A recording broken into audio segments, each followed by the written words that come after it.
The fallout from Telstra's network meltdown is far from over this morning, with transport still disrupted and police conducting welfare checks on dozens of people who had 000 calls drop out during the network crash. Telstra says its team is still working to reduce an issue affecting 000 calls and is only 90% there. Investigations into the telco's crisis have already started, with warnings it could face a multi-million-dollar fine as political pressure mounts. Pablo Vinales is at Parliament House for us this morning, and Danushi Dias is in Melbourne, where commuters are still facing delays. Danushi, we were talking about this yesterday morning and it's still not resolved. What services are affected today?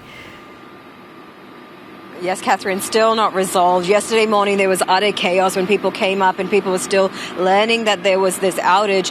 But since then, V-Line has not been able to run any of its regional train services carrying passengers because it says that the outage was linked to a radio network error and it's basically disrupted the way trains communicate with the control centre. So because of that, it has to wait for the communication to stabilise, and then that makes it safe for these train services to run again. So I've been hearing on the intercom here, and the V-Line customer service officers are telling some very disappointed travellers here that they have to either catch a bus replacement if that is available, or find another way to get out to the regions for work, to see family, or whatever it is that they need to get there for.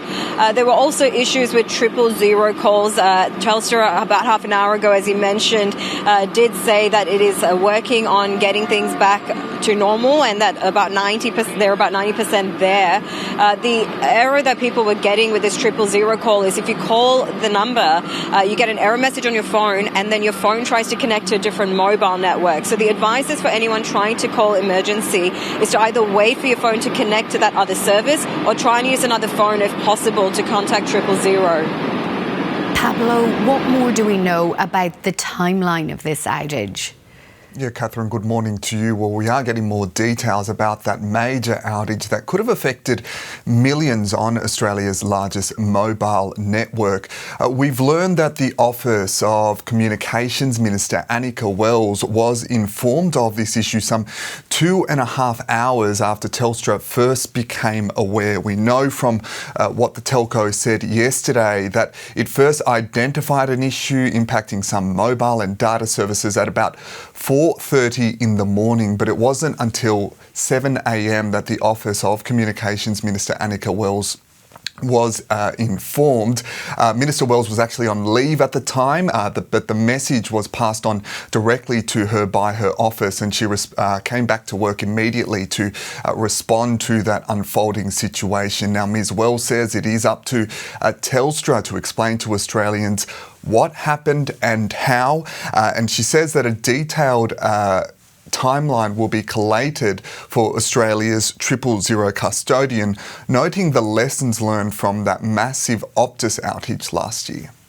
Now, this network crash, Pablo, it's also sparked a political stoush over a senior Liberal calling 000 yesterday morning.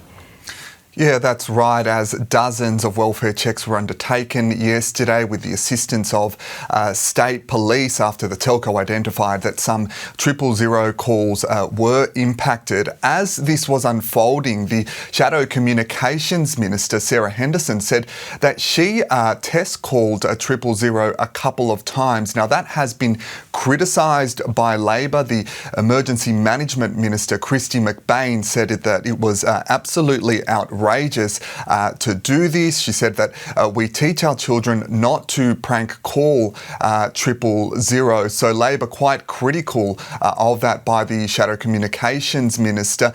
Sarah Henderson, though, has defended her action, saying that she doesn't particularly have much trust in the telco or the government. So no doubt these investigations continuing, as will the political fallout, Catherine. It certainly will. Pablo and Danushi, thank you.